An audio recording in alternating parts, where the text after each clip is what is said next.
Hello. Oh, you caught me mid-pour. Yes. It's the perfect time to catch. I was hoping it would have a little pop to it, but it didn't. Because it was a screw top and I'm poor. Mine was only $11 and it popped, but I did it before. Well, look at you, fancy. $11 fancy. What flavor is your popsicle? My popsicle's strawberry. Ooh. I picked the orange popsicle because, like, no one wants the orange popsicle just when you're going to eat a popsicle. But I figured this way it's like a mimosa. I just took a cheeky picture of myself, but I am listening to you kind of. It's okay. I was just explaining my popsicle mimosa. I've got my Glasgow shirt on. The GLA. Oh. Making fun of the LA. Makes me look like a gangster, which I truly am. You truly are, especially after your trip that you just went on. I posted some pictures on Instagram. I posted the start and the end, which I thought was like important. It does feel important. That's good context for what's happening. It's so funny when you experience something like that, although it was only like 2 days. It feels like nothing is the same. like even like going and picking up Zero from daycare, like talking to you, I'm like, this doesn't feel right after what I've experienced. I feel like, I guess that's like the definition of trauma. You're the expert in that world. Yes. I mean, that's definitely a big part of it. Yeah. Okay. Well, as long as we can name it, and because you were talking about something that I had done last week. Well, we were talking about it. Yeah. I'd completely forgotten that had happened. Like, and I genuinely mean that. Like, it was, everything is a non-event after this.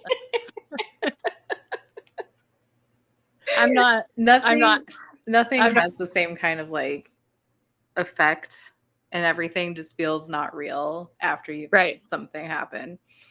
Yeah. Listeners, welcome to Theology on the Rocks, where you're going to hear the epic tale of Leah's trip to see the solar eclipse. It's true. Which Christy hasn't even heard. I haven't even heard it. We're all getting this in together as a community. But also, it's not even going to be like, there's not enough time. No. Like, I can't. You will hear We're going to hear this story for years to come. For the rest of our lives. I'm very excited about it. Like, I need to tell you about a guy who told me that he wanted to punch a fish. That's probably not going to make it into the story. But it's true. It happened. And he said he would punch any fish, and then started naming fish. Different fish? Different fish, yes. And then he said he just thought they needed to be shown who's boss.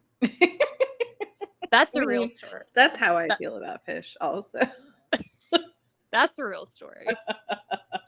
And then my friend, who is from Charlotte, who was with me at the time of the story, which makes me feel infinitely better, because otherwise I would sound crazy. Yeah, you know? Well, you don't want these stories to happen by yourself, because for a multitude of reasons, you need somebody there. 100%. I look over at him, and he looks over at me, and we do like an office look, you know, like as this man proceeds to tell us about all the different fish that he would punch. That he wants to punch. Just to show them who's at the top of the food chain. Like, I am more important than fish. And then also, I responded, I said, I think seafood restaurants have already kind of like established that hierarchy. Yeah. And he looked at me kind of like, what are you talking about? And then I looked over at my friend again, and he just shook his head. Like, he was like, don't just.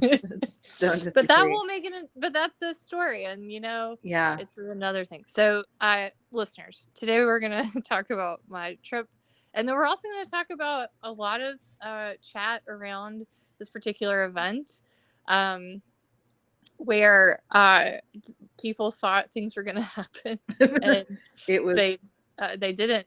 Well, at one stage when I was on my journey back home, and it felt real bad, someone said, "What if we just actually died in the eclipse?" This is purgatory. And this is what hell is. This is And then I sort of had a moment where I was like, maybe. It's like the person who said this mentioned The Good Place. And I thought that was a good reference, because the stuff that was happening, I was like, you're like, they told us it was Earth, but the bad place. It could be the bad place. Spoiler alert. Spoiler alert. Yeah. So we figured, because we needed to hear this story of Leah's, but also because, I mean, there were a lot of people out there talking about how the eclipse was going to bring about the end of the world, or the rapture, or other various bad theology. Yes.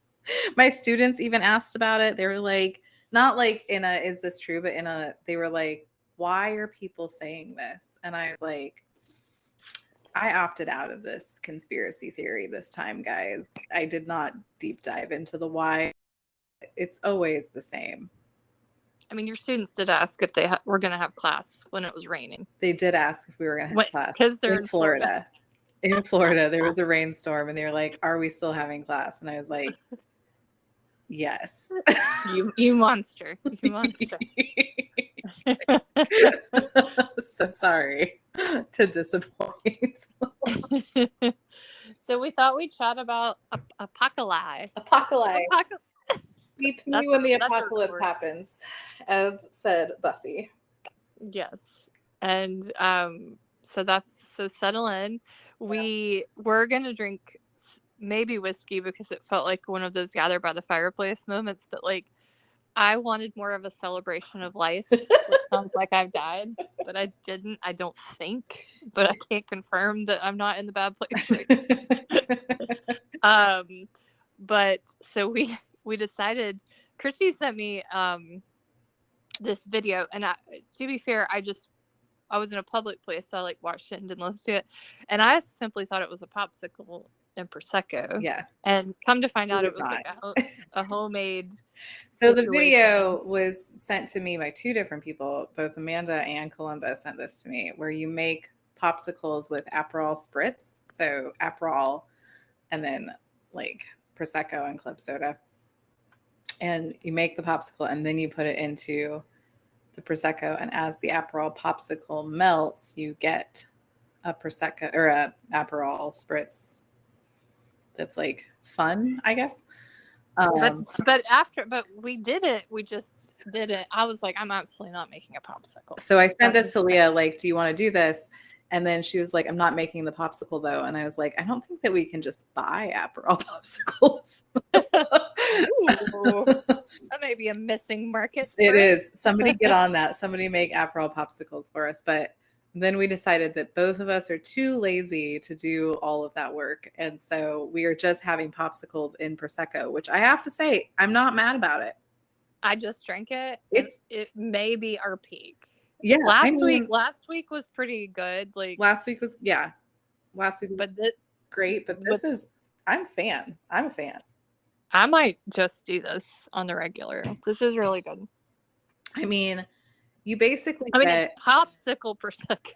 It's not like we didn't cure cancer. No. But but like you basically are getting a more fun mimosa. Really, is what it is. I love this. I'm a fan. I'm gonna love it. I am a huge fan. I think we are on a roll of good drinks lately, and we need to keep it going. Gosh, we're so good at this. We are. And just like humble. So just like the most humble people. So, Christy, what did you do for the solar eclipse? I know you were not in totality. I was not in totality. Anything? It was like 60% here, and I did nothing. I left. So on Mondays, I teach at the downtown campus, and then I drive home to finish working because I don't have an office there. And so I was, as I was driving home, I swung by to pick up something. Oh, coffee, because I was out of coffee, which was terrible. No. So I like ran to the grocery store just to grab some coffee for life. And it was like 1:45, and the eclipse here wasn't supposed to be like at its peak until 3. And the parking lot of this grocery store was filled with people staring at the sun. And I was like, nothing. Did they have glass? They did have their glasses on. Okay, good. But I mean, nothing was Florida. happening yet. Leah, it was the brightest it could possibly be. It wasn't even like it was kind of, and I was just like, what are you all looking at right now? This is not interesting. But it did remind me of apocalypse movies. So, like when the spaceship arrives and everyone's just outside staring, like gaping at the sky. Yep. And you think to yourself, like, if a spaceship actually arrived, would I just stand and stare at it like that? And you know what? I think the answer might be yes for a lot of people. Because I would say yes. I mean, because at that stage you're just like, well, I don't know. I have a real strong flight instinct. I have an extremely strong flight instinct. And so I guarantee you that I would have, as soon as there was any hint of a spaceship in the sky, I would be hiding somewhere. Same. Yeah, I would be going back into whatever building you were in. Yeah. But I'm not going to stand out there and stare at it. But so then I came home. Stuart for sure would stare at it. Stuart would. And then he would turn around to tell me how this is like Star Trek. And I would be gone. Same. Leah, you've known me for a bit now, so you know something about me that everyone knows. And that is that I am not a fast person. Like I'm not like a fast walker or anything. Just like shuffling. I just kind of like, I'm not like grandma slow, but I'm not fast. So in college, I can't say I can confirm. I've never seen you like run a race or anything. I don't anymore. We had a kind of stalker, and wait, what? Yeah, this is a segue. This is relevant. Just okay. We had I thought you were just declaring that you had a stalker. We had a kind of stalker. I don't want to say that he was like. I mean, he did break into our house a few times. Lord. Yeah, that's not kind of. It was a stalker. It was not great. Anyway, there's more to this story. And this is in Colorado. This is in Greeley. Greeley, Colorado, and murder capital of the world. So he had been gone for a few months, and we were really excited about him not being around. And I was sitting on the couch with my roommate in our living room, and from my position, I could see out the front window and like the front door, and I'm sitting there, and all of a sudden I see him coming, and I don't even remember it happening, but the next thing I knew, I was at the back of the house going down the back stairs. Oh my god! And I didn't. Did you take your roommate with you? No, I left her there. So you were a bad person. A bad friend. I would at least grab you, and if you can't keep up, that's on you. I didn't do anything. I didn't say anything. I just disappeared. And I get to the back, I become alert of where I am, and I'm like, well, it's too late now. So I just went downstairs to the like guys segment of our house, and I said to TJ, my other roommate, I was like, so and so is upstairs, and he was like, lock the door. And I was like, I left my other roommate up there. And then he said, you're a bad person. He said, it's too late for her. Lock the door. Oh my gosh, you all are bad people. So we locked the door. What crap? And then I hear her yell expletives at us from upstairs. She said that I just like Roadrunner vanished. It was like the smoke was behind me. She was like, I've never seen you move so fast in all of your life. And I was like, I don't even remember it happening. It was like I blinked and all of a sudden I was at the back of the house. I mean, that's a good excuse so that she doesn't hate your freaking guts. I know. I was like, I'm sorry. I would have, if I had any awareness, I would have said something, but I didn't. I just left. So my flight instinct is stronger than anything else. Well, good to know. Good to know in case anything happens that I'm all on my own. We'll try. But anyway, all of that to say, I didn't even see the eclipse because then at 3:00 I was at my house, and I kind of like glanced out the window and it was still very bright. And I thought, that's not worth it. So I just continued on. Well, that's okay. Yeah. Stuart sent me a picture of the eclipse in Charlotte, and it was just like our front yard, but like normal. It wasn't even slightly darker. Like, he said it got a little darker, but like it just looked like a cloudy it day. didn't even feel like a cloudy day here. It was the same amount of brightness the whole time. And but I saw it in 2017. So I feel like, I'm aware of what happened. I've seen it. Yeah. It's fine. It's fine. You'll be fine. Catch the next one. You'll catch the next one. Which is in Spain. I know this because we're now traveling eclipse chasers. Oh, okay. So Spain's next time. When is that? Is that like 2 years? I don't know. No. We picked tarot cards to see who was going to see. I'm telling you, there's so many stories. We picked tarot cards to see who got the moon, and whoever got the moon had to plan the next trip. And so my friend Sean got the moon, thank God, because you had gotten the moon. I would have gave it to Sean. Do you think people would have been like, she's like the world traveler. She plans all these trips, and when she got it, I was like, whew. Yeah, I saw it in 2017 because it was the day after our wedding. Oh yeah, yeah, and I didn't even not that I was there because you didn't invite me, but it's fine. Not that you were there because I didn't know you existed. And if I did, I was I didn't know you. I hadn't even moved to Scotland yet. Oh, there you go. All right, thanks, guilty pants. It was in Chattanooga, Tennessee, and yeah, we saw it, but I was so wrapped up in this wedding world that I didn't even know like that this was, and I feel like this was a far bigger, like people made it a bigger deal. People were much more excited this year than I remember. I don't remember. I feel like I would have clocked it despite my wedding psychosis. If you purchase my book and read it, you'll know why maybe I wasn't so much aware of what was going on. I just remember that they were like, oh, the eclipse is going on right now. And my boss handed me glasses and we all went outside and looked at it. And then I was like, okay, cool. And then I went back inside and continued working. But I was like not in a mental state to give a shit. Yeah. I mean, I went to pick up my friend Rika and her partner at the time. Mm-hmm.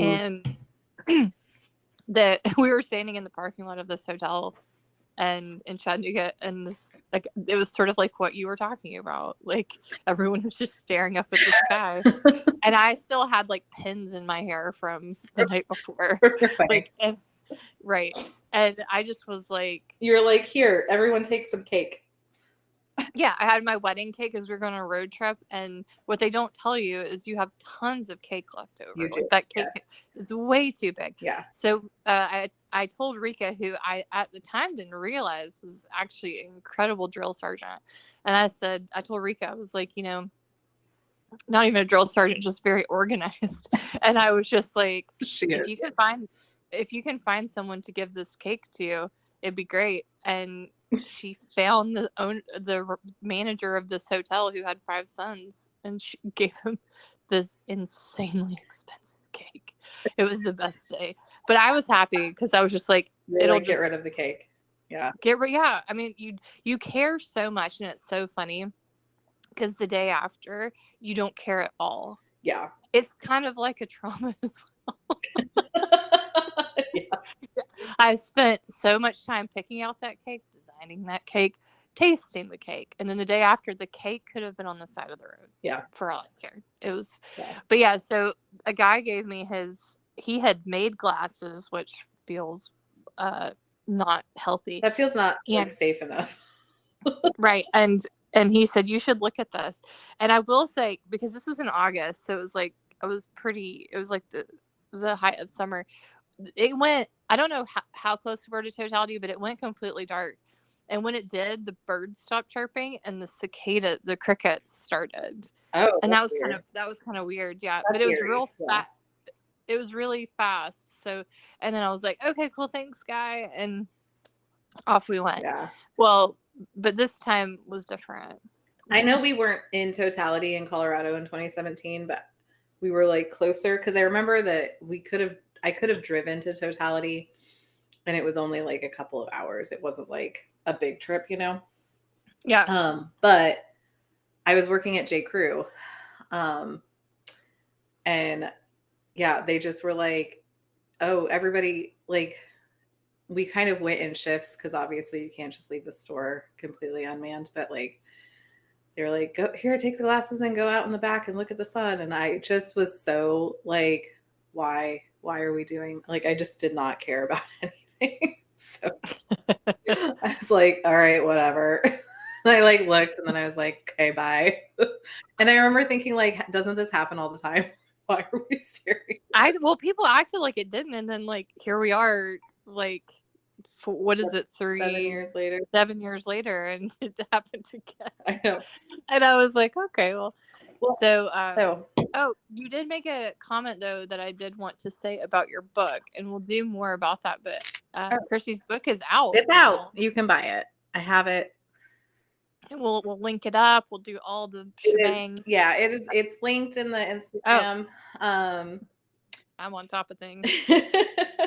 In our link tree, it has all of our stuff. So you can get my book, you can get Leah's book, you can look at the Hot Ones challenge. You can email us. All of those links that exist in our Instagram and on our podcast pages. So if you're not on Instagram, you're just listening, this is also in our links on the podcast, like bios. So all of those things are there. And yeah, several people have texted me today that their books have shipped, so they're gonna get there quickly. So yeah, it's exciting. It's weird. I was gonna ask, how did you feel? I felt this is your first book. How did you It's feel? my first book. Yeah, it was honestly, also it was the day of the eclipse that it came, so it was kind of a combo of like like there's the eclipse going on, and also then my book arrived, and I was just like sitting there like, this is a weird moment. What if your book actually didn't arrive and we're all in the bad place? We're all in the bad place. But you think it did. You think it did. No, it was nice to get and to like hold it. So this is kind of the funny part, is that like when you did your PhD, you had to print your thesis off for everybody. So you've held for like 3 times. Yeah. Thanks Glasgow University. You have held your thesis in your hand prior to it becoming a book. I had never done that because I submitted during COVID. And so it was just online. They didn't want any print copies of anything. So the only print version I have of my thesis is like the one I printed for myself to have during my Viva, so that I could like flip around in it, you know? And that's not the final version, because then I had to make a couple of edits and well, also the pages typos, and it's also like on the form is not the same. Yeah, it's like, 3-ring binder bound or something like that. So it's just nothing about it feels official. And so so this is the first time that it's ever been like here it is. I can hold it and like flip through it. So it was interesting. It was a weird kind of both the thesis and the book moment. And then I was like, okay, well, that's done now. She put up a thing of like, what's next? And I know. I definitely had a longer rehab period from my first book. I was like, okay, it's going to be my first book. I think it was like 2000, Lordy, like 13 maybe. Yeah. And then it was 2023. So it was a decade later. Meanwhile, Christy's like, let me get to the next. I'm like 5 days later, I'm like, what else can I talk about? No, I mean, and in reality, I think because it doesn't feel like I wrote it. Because I wrote it so long ago, like. Well, you've not written something from scratch. Right. Like that was scratch, but it was scratch, but it was like multiple years, and it was, a PhD. So it's a whole different kind of experience. And so yeah, I was just like everybody's like, you wrote a book. And I was like, yeah, 4 years ago. Right. And now the fun begins. And, yeah. Now you get to figure out what you want to write about next, and you can just do it. Yeah. Yeah. I was like, I have ideas, but like, I also feel like, I don't know, it feels a little bit weird because everybody's like, thankfully, so excited for me. But I also just feel like this was a long time ago that this happened. It just got. Well, yeah. Once you get how many times do you hear me reference? I can't even remember the title of my first book. There's a colon. Exactly. Yeah. Practical theology. No, theology of reconciliation. Something embodied peace building, a theology of reconciliation. Or there something. You go. Yeah. There. So, but like the second one I just repeat most podcast days and days in general.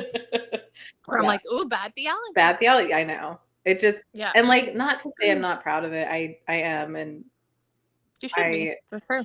It's very the cover is really pretty. They did a good job with it. The endorsements are so sweet. It was really nice to read through those. I appreciated what they all had to say, and like all of that was very nice. And again, I'm so grateful for everybody buying it and like all the love that I've received from it. But like, yeah, it feels weirdly disconnected from today. Right. So I'm like, okay, now I feel like I have to do something else because I'm like, I don't know. Like, well, luckily you do systematic, so everything is disconnected from today. So in 10 years' time, it can still be disconnected.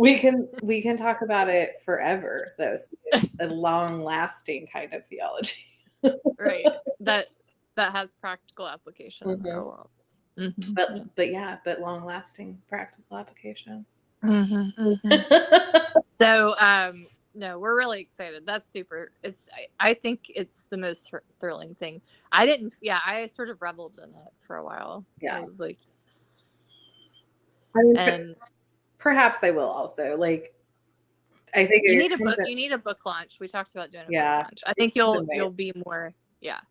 Like some days I'm like really excited about it, and some days I'm just kind of like, it happened, but it's a real up and down kind of experience. But it is nice to hold it. It is. Mm-hmm. Slow clap for Christy. Thanks. Appreciate it.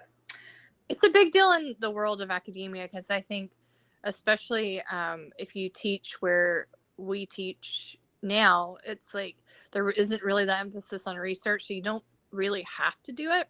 Mm-hmm. My previous institutions, you had to do it, which I'm glad they instilled that in me because it means that and you just have that somehow in your brain.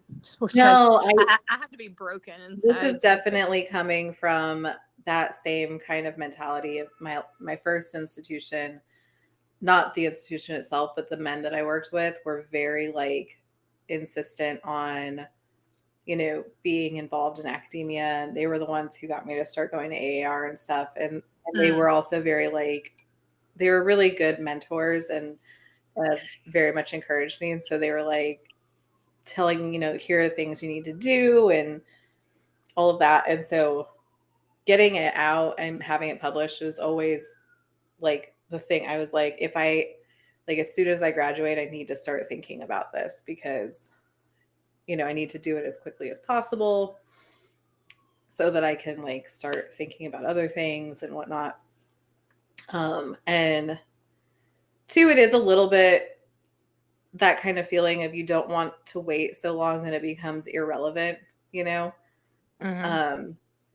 So, you want to do it when it's still a thing people are thinking of. Yeah, and books are like I say my 10-year gap, but I was doing like stuff with the Scottish government and articles. You were doing so much other stuff. Well, and you maybe will too. I think it's just one of those things where it's like you kind of, it's hard to commit yourself to something that big again in the midst of life. Like, I think doing a book is a big achievement because like it's easier. My point wasn't that, I was like asleep for 10 years. It's like, it's more that the articles are easier those sort of things are easier to put out and to put forth, and yeah. whatever. It's books are a big deal. They are a big deal. Well, and too, you know, even as I've been thinking about the next one, I keep being overwhelmed because as much as it sounds like fun to do it by yourself, it's also kind of intimidating to not have somebody like helping you through the process. That's why you got me, girl. That's why I got you. Yeah. Theological friends. It's true. Find your theology friends. Yeah. And they can read it and be like, this is bullshit. Or like, that's not a good idea. Don't do that. Don't do that. Like when I was like, I'm going to do a whole chapter in bad theology on Hitler. And you were like, that's a lot. That's maybe a book. Whew, glad I didn't do that. Yeah. So. Yeah. That's amazing though. Well done. Thank you. I appreciate it. Yeah. It's nice.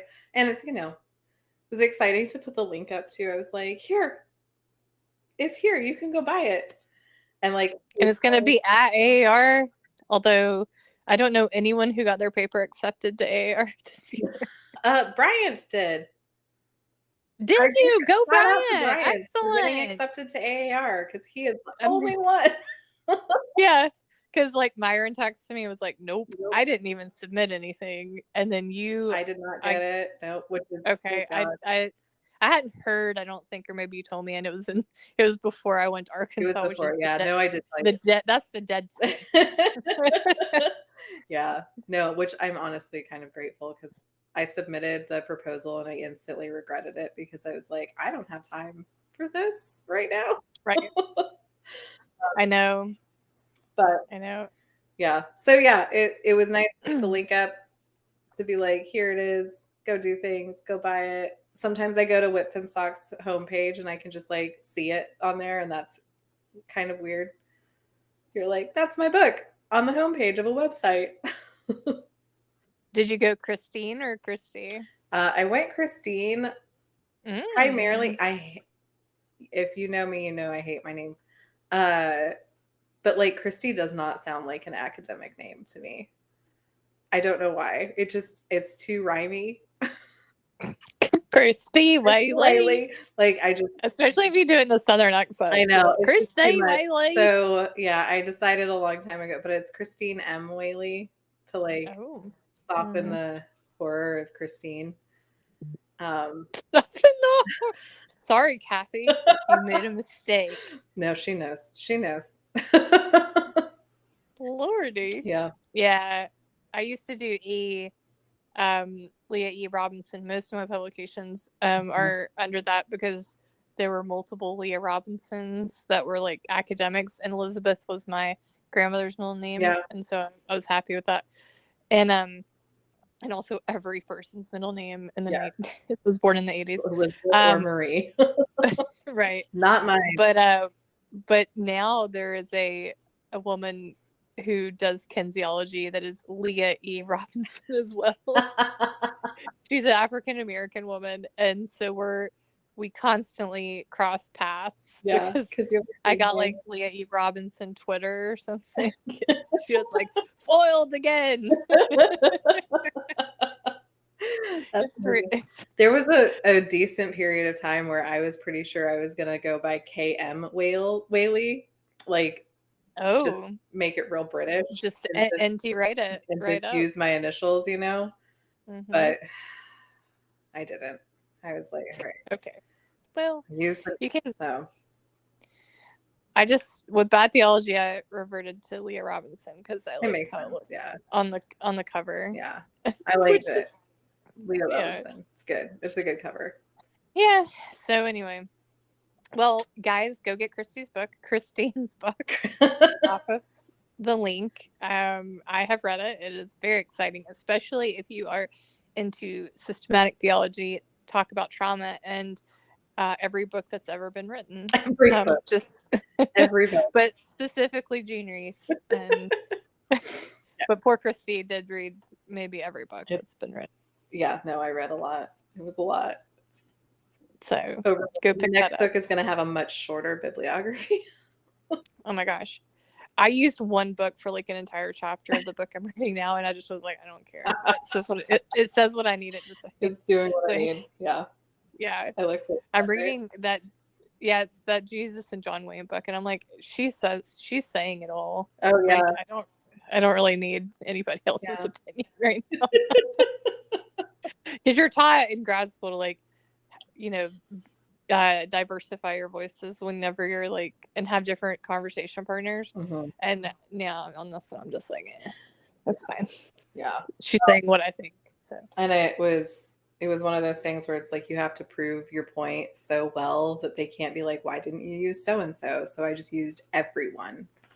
Yep. And still, during my Viva, one of my examiners said, why didn't you use so and so? And I was like, are you kidding me? You just fell on the floor and started rocking. I said, I very much did not have time. And they said, no, you're right, you didn't. Right. I always taught my students, say, I didn't think of that. I'll take it into consideration or something. I had some like line prepared. Oh yeah. An examiner said that because they say it all the time. They say it all the time. And yeah, no, most of the time you should say something like that. Like, oh, that's a really good suggestion. I'll look into it. Yeah, there you go. It was something like that. But no, I literally just said point blank, I did not have time. Yeah. Did you see my bibliography? Chrissy's bibliography was almost as long as her dissertation. Did you see everything in here? I can't include anymore. There is no room. And no, she did. She goes, yeah, you're correct. Right. Point. I mean, I don't think anyone would read your dissertation and be like, she needs to read more. She did not include. Right. Why didn't you include me in your bibliography, Christy? Jeez. JK. That's crazy. Well, good job. Well done. Thanks. Okay, so tell us what it was like in totality going to the eclipse. So I went to Mena, MENA, Arkansas, and it was my friend Sharon's birthday, and she rented a cabin in the woods. And we setting for every murder movie ever. It would have worked out very well if that had happened. I'm glad it didn't, or did it again? Who knows? Who knows? Where are we? Anyway, so we spent like 3 days there, and Saturday, Sunday, Monday. That's right. And Monday was the eclipse, and so it was her birthday. It was my friend Sean's birthday, and so we just kind of had a double up. Mena, Arkansas is in the middle of nowhere.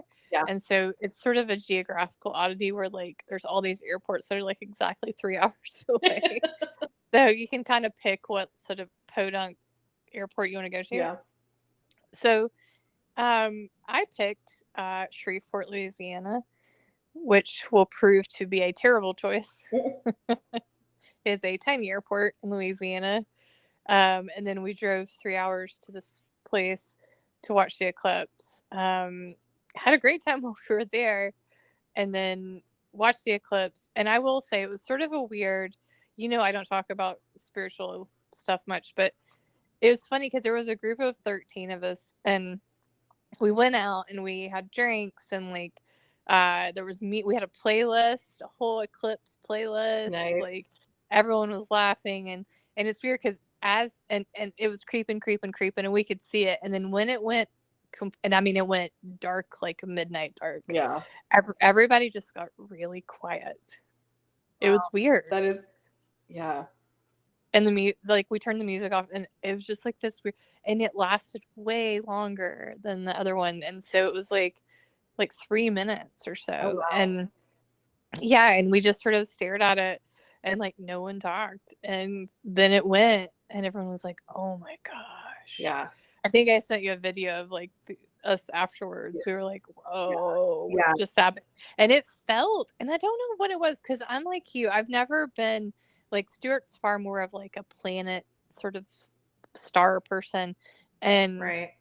It's never been really my jam, but like there was something kind of, you felt really small, I think, for a minute. I saw somebody put on some social media platform that she was like, if I had even 20% less information about the solar eclipse, I completely understand why people thought the world was ending. Like, yeah, I mean, it went dark, completely dark. And I was in Central Time, so it was 2:00 p.m. and the whole thing went dark. And we were like, Yeah. Like I can totally understand, like in ancient times, if you aren't aware Right. of the solar eclipse, just being like, this is the end. This is definitely the end. Right. Right. It is. Yeah, totally. And I mean, I am aware of science in that realm, and I And it also was still felt like, well, and it, you know what it did, I think, and I'm not speaking for everyone, but for me, it made me feel like I had no, like the things we think we are so in control of things, like as humans, and when stuff like that happens, you realize, like, I could no more influence that happening than anything, you know, like, and none of us on Earth could. Yeah. And so it just made you realize that we are just hanging in space. Yeah. Like, Yeah. we are very much a, you know, subject to anything that might come along, whether you believe in God or not. We are still just here. And so I think it was sort of a realization of like, wow, we are not at all in control Yeah. of that. And you know, drinking seltzers also maybe affected that feeling as well. And That's fair. Yeah. yeah, and then it was over, and it was so interesting because we had spent like so much time, energy, and money to go out to this area of, and I should say that this was in the path of totality, Mm-hmm. and in 3 minutes it was over. I know. Yeah, and that's the other thing that like kind of blew me away. And again, maybe my should we call it like pessimism from 2017 made me just still kind of like, why is everyone I did feel like a lot of people were more into it this year than they were, but again, maybe they were last time and I just didn't notice. But I remember thinking like, why would you go somewhere for 3 minutes? But everything I've heard from people who were in totality is that it was worth it. Like, I would say it was, yeah. like, It was an experience. I mean, I would have said it at the time. Now, fast forward to me now. I might have other thoughts about it, but but the event itself was... maybe Leah, the problem isn't so much of doing it as that you guys went to Arkansas. Yeah. Maybe, you know, if you'd gone to a different part of the path of totality. Yeah. Well, I didn't pick that. I mean, so fair. And you know, like I said, I'm not the planner in the group. Everyone has their role. I'm the sort of comic relief. I'm not the planner. But yeah, so it was definitely like an event, and then afterwards, I remember us all just standing there, being like, "Okay, what do we do?" Yeah, like it was sort of like, and it wasn't like we were bored. It just was like it felt like such a big event. Yeah, that it was kind of a letdown after. almost, yeah. I mean, yeah, it's like, not unlike getting my book and then just sitting there and being like, well, that's over. Yeah, right. It's like the anticipation is part of it. Is almost bigger than the actual event itself. But yeah, because we were there for 2 days anticipating. We had a eclipse birthday cake. We had eclipse pinatas. Yeah. Like, I will say the town, bless them, because it was a tiny like one horse town, but it was like Area 51, I can imagine, where it was just like completely eclipsed out with like t-shirts and like, I survived the eclipse, blah blah blah. And so like I think it was because it was a big event for that town, because it, in fairness, I think it was one of, you know, a string of probably like 10 or 15 towns across there that was like directly in the thing, and like the town was full of people. Like, was probably the most like tourism they've ever gotten at once, you know. Yeah, and it was a dry county. Yeah, and which also I think it's so fascinating, like the way that people got excited about it this time just seemed so much more hyped, and it makes me wonder what that is demonstrating. What that says about humans. Yeah, like what is it saying about where we are as humanity? That so many people were both excited about it, and that there were so many theories that this was the end of the world. I don't know, but I think this could be I think we needed it. And I don't know if that makes sense, but like, I think there's been a series of rough times. And like, we always go back to COVID, but like, I think you talk about like trauma and stuff in your book. I don't think as a collective humanity, and I say this, there's not a lot of trauma that's like so collective across the globe. Yeah. I'm not sure that we know how traumatized we are from that time. I don't think we know how traumatized we are, and I also don't think that we've properly decided to deal with it. And I think that's for probably a multitude of reasons. One being that, like, how do you collectively deal with trauma? Because you can't just shut down society necessarily, you know, and be like, let's all take a month off and process COVID. Right. But at the same time, we desperately need the ability to take time off.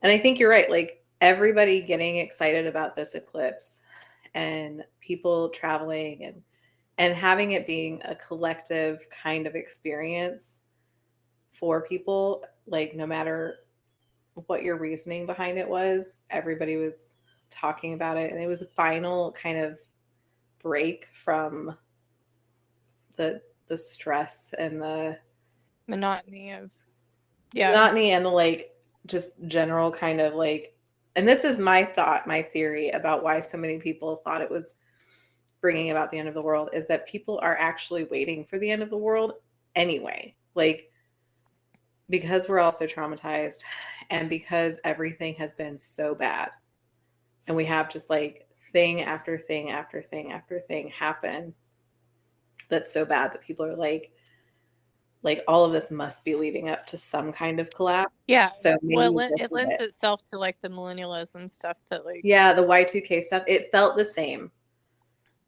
Like, everyone's just kind of like, all right, this like, and maybe it's because we just needed to like mark a thing and say like, this is it. This is when the thing is happening. This is the big end of the world, because we can't keep going anymore. Yeah. I agree. I think, you know, in the t-shirts that said I survived the solar eclipse, like, what? And I know it's being funny, but like, what does that mean? You know, like, I think, you know, and I think with a lot of sort of these events, I mean, there are reasons why, like, the Mayans did the calendar, and you have Stonehenge, and like, you have, you know, even if you want to go contemporary, like Heaven's Gate, the cult, you know, thought there was, because this comet was coming, they were convinced that the world was ending, and well, that they needed to get on the spaceship that was behind the comet, you know, as you do. Yeah. Right. And I think there is a desire inherent in humans to escape the world. It's weird because we talked about our survival instincts earlier, and it's like we have this strong daily thing of keeping ourselves alive. Yeah. But then I do think there is something within us that wants to get out. Yeah, I do. And maybe not die, because dying is scary and it's the unknown, but to get outside of ourselves in a way, and in that sense, apocalyptic visions and this kind of promise of something better is in many ways sort of a sad reality for us, that we desire it so much, you know. Absolutely. So when I was, and this was so long ago, I was doing my master's in literature, and I was in this contemporary lit class. It was contemporary American lit. And we were having this conversation about how so much of literature that's been coming out in the past, like, so this would have been like 2013, I think, is when I was in this class. Maybe 2014. And it was like so much literature in the past decade had been apocalyptic. And you think about, like, you know, the Hunger Games were really big at this point, and other kinds of, there was just a lot of those series like Maze Runner and you know, Divergent and all that. Like, all of these series were coming out, and they were all about like so the world is going to fall apart and go into this dystopian society, and then a hero comes along, and And then and then a hero comes along. This is we just aged ourselves. I know. Right? Also, as soon as I started saying it, I was like, and now I have to sing the song. I was with I'm glad. I'm so glad. But it was talking about how what we talked about in my class was how, because so many things, and this was 10 years ago, so just like think how much worse we are now. So many things had happened to our generation that we just assume that this is the end. We're all watching the fall of Rome, and we're just waiting for Nero to burn it down, Right. And because we know that's what's coming. We are well enough educated in history to know that's what's coming. And so when something comes that can be kind of marked as a thing, we're like, all right, we're ready. Let's do it. Because that's the right. constant, oh God, it's another thing and another thing is almost worse than it just being the thing, Right. Well, yeah, and that's like kind of the opposite of the eclipse. Is the anticipation of the thing is kind of bad. Like it's just living your life. And I would say too, I think there's a reason why all these cults pop up throughout history. Is like, I do think there are grievances that most generations have. Yeah. Because I talked to my parents and they were like, "Oh, are you so sad about COVID? Because the Vietnam War sucked too." Yes. Yes. And I was like, okay. Yeah. They didn't say that specifically, but like we brought up generational differences, and they did talk about the Vietnam War being really, it was most young people were going, and it's like that was your friends and some of your family, and it's etc. I should say, and then a loss of faith in like Nixon and all whatever, right, in leadership and blah blah. So like we talk about, like, I will say COVID, we may have etched them out with COVID. Plus, I feel like COVID really hit everyone. Where like the Vietnam. So, in like full disclosure, I am going to be upfront and say that I have never really studied the Vietnam War in any meaningful way.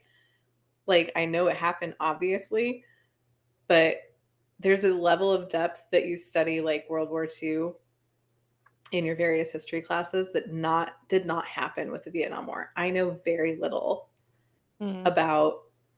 It lasted a really long time. It lasted a really long time. So, and this is only kind of embarrassing, but I just read a Kristen Hanna book. I don't know if you know about Kristen Hanna. I called her, she writes like historical romances. Oh. I said she's like the Nicholas Sparks of historical female romances, because like they're all very like women forward, and they're historical, but they're still like somebody's going to die and something is really sad, and then you kind of know how it's going to end always. It sounds kind of terrible, but go ahead. It's not. I don't want to like make it sound like she's a bad writer or anything like that. No, she does. The content just sounds sad. No, it's very sad. I mean, the book. So she wrote her newest book is called The Women, and it's about the women who fought in the Vietnam War. And I learned so much more than I have ever known about the Vietnam War reading this book. And because I am who I am, I have then had to go and do a bunch of research to find out more things. So it was bad. It lasted a really long time, and really horrible things happened. Yeah, and a lot of people died. I mean, I think too, it was a war that it shouldn't have happened. Would have argued shouldn't have happened. Yeah. And also the leadership divided the country into like everything was bad. The quote hippies or the draft dodgers, and then like the real Americans. It was a lot of stuff we're dealing with now. Like, are you a patriot or are yes, very similar vibes to current political discourse, but a lot more.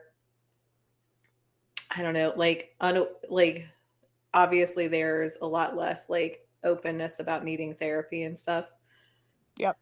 So yeah, when they came back, because they're all so traumatized by this horrible horrible experience. Some people would call them like baby killers. And then she talks about like the woman, the main character, she was a nurse, comes back and people were spitting on her and calling her a baby killer and all this. And I was just like, oh my God, like you can be against the war, but you don't need to spit on this. Well, and they got drafted, and you have people fighting World War II that are considered, quote, the greatest generation, and then the next generation you have going to a war that they didn't choose to go to, right? And then they're getting they come back and they get abused. Yeah, yeah. I mean the whole thing, and then too, because I just was finishing up Judaism in class, so I've also been talking a lot about World War II. So I do feel like what you're saying. I'm like, yes, all of this makes sense. Is that there's really horrible things that happen in each generation, but COVID hit all of us. It did. Like it wasn't just, you know, it was a global. It was like a global thing, and it was everybody, no matter how old you are, and it like isolated a lot of people in a different kind of way. So yeah, I do think COVID has like a specific kind of trauma that the others don't. But all that, but yeah, I mean, I think it's escapism. I think in some ways is like, and not just escapism in like us consuming things like TV shows or whatever, but it's escapism in something that's outside of ourselves, the eclipse. Yeah. And so I think there was something like exciting about that because it was like we had no control over it. Yeah. Like you get to have no control. It also can't be a thing that you can like, I don't know, be like, this shouldn't happen. It's just a thing that's happening, you know?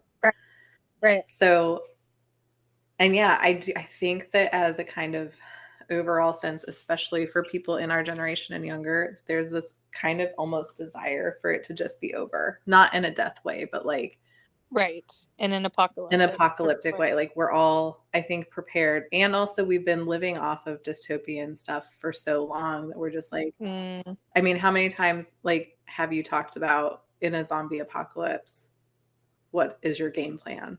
You know, who's on your team, all that kind of like. I mean, you've already agreed I can push you down as a distraction. You absolutely can. I don't want to live through it. But then you become a zombie. Are you into that? No, you have to kill me like.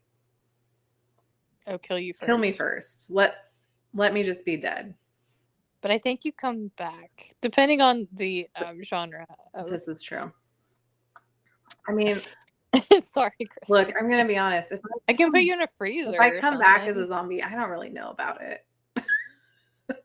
Well, it depends on which zombie genre you're in, because some of them have a slight awareness. This is well, okay. So you know what? I'll put you in your a discretion. Freezer. Deal with me to your discretion is what I'll say. I love this like giving up attitude. I have no desire. So when the eclipse was over, we thought, ooh, this is great. So Tuesday we wake up very early to continue the story. Speaking of the end of the world. Please. This is the part I've been waiting for. Yes. So then we go. Now, full disclosure, well, you guys know this. We hate flying. So as we were driving, the day of the eclipse was perfect. Not a cloud in the sky. We had perfect vision. The next day, hell broke loose in the sky. Like there was a storm across the whole of the Southeast. Yeah.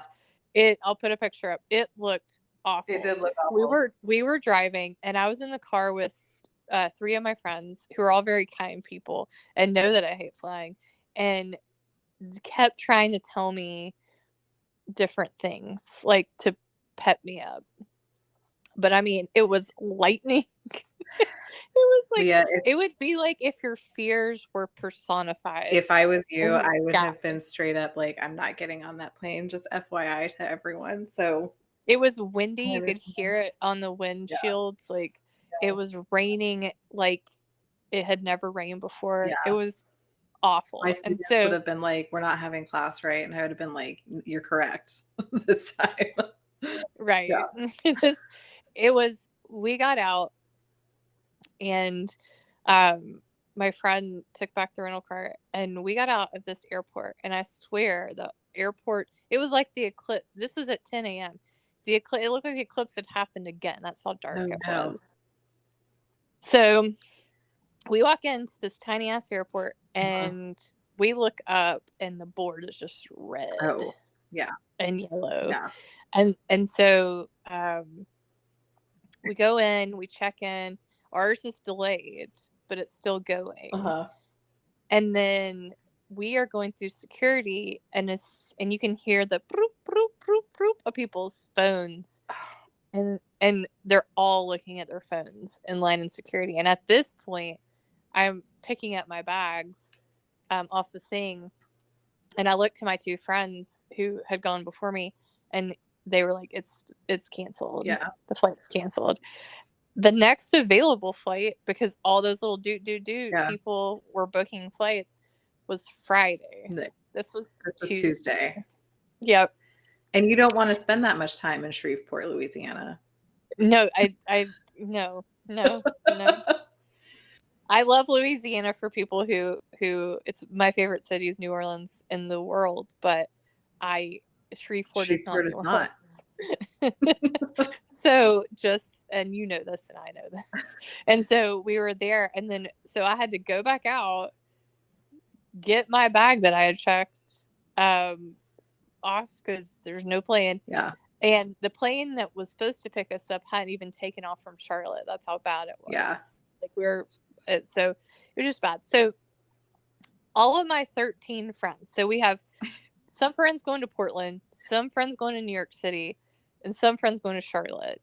There was 7 of us going to Charlotte. Yeah. And we all just get on our phones and start like desperation station. Yeah. Like everyone's just like doing their own thing. Yeah. The people from New York are crying because they're like, we may never get back. And I'm sorry, I just spit my drink into the glass. Well, because New York is so far. I know, but imagining the New Yorkers like, we're stuck in the South. Right, exactly. We're stuck in this shell forever. I gotta get back to the city. So, we were less scared because while it is insane, we thought we could drive. So then we started looking at rental cars. Yeah. Well, some of us were looking at rental cars. We were not a united team. The Charlotte folks. We all just started going into panic mode. Yeah. So I start looking at flights. I start looking at all of this stuff. I'm like, if I can get to Atlanta, I'll be fine. Like, Atlanta was like my safe place. So I was like, if I could just get to Atlanta, I'll be fine. And then I looked at the flight, and there was a flight going out later from Atlanta, and it was like $800 or $900. And I was like, no. I know, and I can't because they won't pay you back for that because it was with Delta. No. And I was flying with American, and so it's just this whole thing. So then finally we were like, okay, we'll rent a car. We'll just rent a big ass car and we'll drive. No cars. We went to every single car place in that tiny ass airport. All the cars were gone. So there were no flights till Friday. All the cars were gone. Oh. And so by the end, we just sat there. The New Yorkers are like breaking down on the side. The Portland people have found some solution. They're gone. And like all of us are just sitting there like, what do we do? Mm-hmm. Like, I don't know what to do. And like people have jobs. Yeah. Like, so we just sat there, and then all of a sudden my friend Sean was like, we can take Greyhound. And I was like, the bus to Charlotte, North Carolina. We're in northern Louisiana. And I was like, okay. And then she gets on. There are 7 tickets left for this Greyhound. Yeah. But there's a timer on it. And we can see everyone in this airport's on their phones. Yeah. I mean, you got to just get it. You got to just get it. And then my other friend's on the phone with American. He's like, she may be able to fit us on some other flight. And it was all just like chaos. And everyone was working against you. Yeah. It was like being on The Apprentice, but like every single person in the airport on their phone was the enemy. And we 7 were the only ones that mattered.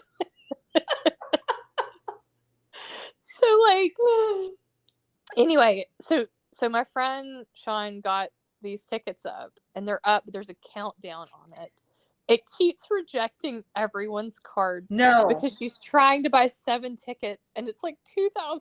Right, because your credit card is And like, it's- this is a scam. It's Greyhound. Surely Of course this is not a someone real stole it. thing that's happening. Yeah, no. So we keep cycling through credit cards. Everyone's like, put it on mine, put it on mine. I mean, it was pure ass chaos. Oh my God. And like, she gets down to 30 seconds. Oh my God. And my friend John, the credit card went through, Oh my God. but they wanted a code. I'm like And nervous and I know what happens. My hands were shaking. Like, I was like, oh God. And so we get the code down to 15 seconds. And we know, looking at everybody else, that eventually everybody else is going to come to the Greyhound conclusion. And we were like, oh God, 15 seconds. And we were like, John, get your phone. And like, he gets the code. Down goes the meter. She puts the code in. Her hands are shaking. 5 seconds left on the timer. She presses submit. And it says, and we just sit there, 7 of us, staring at this phone. Yeah. Now, I am the only reverend in the group, but I swear everyone was a reverend that day. As we stared at that screen doing the little do, and then it said, congratulations. And we all went, ah! There has never been so much excitement over a Greyhound bus ticket. Never. In the history of humanity. So we got those tickets. I'm so glad. And that is the beginning of the journey. 22 hours. 22 hours on a Greyhound. On a Greyhound, going through the deep south. I can only imagine. We went through like southern Louisiana, southern Mississippi, southern Alabama to Atlanta, and then up to Charlotte. And I'm telling you, it was. You were texting, but not consistently during this. And so there were like lulls in between, which things were happening. I understand why, but as an outsider, it looked like I was dead. Who is, concerned about you as a peer, friend. I appreciate your concern. You had every right. There were a few times that night that I was just like, why isn't she answering? I don't know. Why isn't she texting something? Probably because I was sitting next to one that was telling me about punching a fish. I don't know. There was a point in the middle of the night too when I woke up and I was just like, where's Leah? Who knows? I couldn't have told you. We left that day at 1 p.m. and we got to Charlotte. We at 3 a.m. that night. We were in Atlanta. Yeah. For a layover at 3 a.m. And I love Atlanta. Atlanta's my heart and soul. But my God. That's not where you want to be. My God. The things I have seen. Do you know, when you texted to say that you were in Charlotte, I was in a class. And it hadn't started yet. It was like right before my class was supposed to start. And I had a few students. And so I saw your text and I was like out loud, I was like, oh, good. My friend's back in Charlotte. And they were like, what is happening? And I told them very briefly that you had gone to see the eclipse and that you had gotten stranded because of the storms and had to take a Greyhound, and that you had just said you got back home, and they all are very glad that you survived as well. Yeah, we got back at like 1 p.m. the next day. It was, and then so all of that, and at one stage we were in Jackson, Mississippi, which is where my friend Susie and Jesse are from, my friends, and he said, you shouldn't go out in the town. This was at like 3 p.m. or something, 4 p.m. He was like, you shouldn't go out in the town. And he goes, I'm not kidding. People don't come back. We go to this bus station. It's completely abandoned. It looks like a zombie apocalypse. Everything's shuttered. It's all just empty. There's restaurants, but nothing's open. It's 4 p.m. on a Tuesday. We were like, where are we? So anyway, point being is it was a crazy. Have drinks with me. I will tell you all the stories of everyone that I met. I met some incredibly terrifying people. I met some incredibly wonderful humans, and it was just a huge short. We call ourselves the Shreveport Seven now, Shreveport 7. and I think that we may be bonded for life. I was gonna Like, say I think the most important part of this story is that you all made it out still friends. Like, we didn't even fight with each other. It was weird because I think so much stuff was happening around us. you didn't have energy to fight with each other. You were just like, we have to didn't. We were focus so on survival. But also it's just like so much chaos Yeah. at every turn. Yeah. So like you stop so much on these journeys. And at one stage we were in Birmingham, Alabama, you know, all these luxurious stops. Uh-huh. And they make us get out of the bus so they can fuel the bus. Yeah. And the woman is literally like scared straight. Like the bus drivers are no joke, and like to varying degrees. But like this woman was like, y'all get off, take your trash with you. And then we got off and like we got into Birmingham and she was like, everybody get in a line. And it was like we were in prison. I was like, I paid $200 and something to be on this. And she's like, maybe y'all didn't hear me really well when I was on the bus, but I said for you to get your trash and take it with you. And I was like, fantastic. oh I need gosh. to adopt this more for my classes and just like really be like, you are in line. We are not friends. She made us get in the line, and I swear she walked down the line, and I was laughing because I couldn't help it. Like I wasn't in jail. I'm not. You're not in prison. no. And she just looked at me like death. Yeah. Because I was laughing, and I was like, I'm allowed to laugh. Like, no. what do you? No, you're not. And at this stage, I swear, my group, we were just descending into madness because we hadn't slept. Yeah. Like we hadn't slept all for like multiple days. Yeah. And it was just like, I couldn't stop laughing at the absurdity. I wasn't laughing at her specifically, although she was a part of it. You're just like delirious at that point. And that's when we were getting on the bus that my friend Ron was like, maybe we died in the plane crash. And that this is what we do, is we just get on and off buses for the rest in the deep south for the rest of our lives. And I was just like, oh no, we're in the bad place. Oh God. And things kept happening that meant that like it just was a series of unfortunate events that kept happening. Yeah. And then like finally when we got into North Carolina, they stopped several times for like unfortunate events. And my friend John looked at me and was like, we can get an Uber from here. I know we can. Like we were just holding on to hope. Like we can do this. We can do this. So anyway, that was. But there's a lot that happened in between. And come meet me at AR or whatever, and we'll chat. Yeah, Theology Beer Camp. Theology Beer Camp. Come to Theology Beer Camp. Use our code. It's on our. Which is what? It's a. That's a good question. Hold on. It has Aragorn in it. It's on our thingy. Hold on. Rocks Aragorn. Like Aragorn from the Lord of the Rings. Yeah. ROCKSARAGORN. You get money off. Help us. Come to Theology Beer Camp. To be better. We will have Leah tell the grand other stories, and I've seen things I can't unsee. I'm so happy. I've eaten things I can't uneat. I'm so happy you're alive and that you experienced this. And you know, it's one of those things. You and I are like this. We really like the story, and so in like. Well, if you're gonna punch a fish, though, I think you're almost there already, but where you're like, it was completely worth it because now I have this incredible experience and a phenomenal story that you get to tell for the rest of your life. Yeah, my friend Sharon said there's like type 1, type 2, and type 3 fun. Yeah. Like type 1 is just like fun. Yeah, fun. Type 2 it was really bad at the time, like terrible, but afterwards you can laugh about it. Yeah. And there's type 3 that just wasn't fun. Yeah. You thought it was going to be fun. You thought it was going to be fun. Or like it's a kind of like the PhD. Like you're like, this was a monumental thing that I did, but it was a terrible experience. Right. Exactly.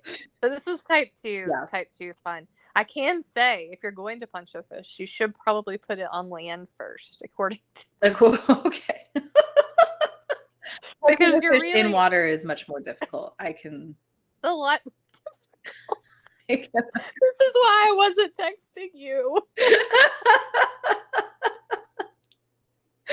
Oh my god.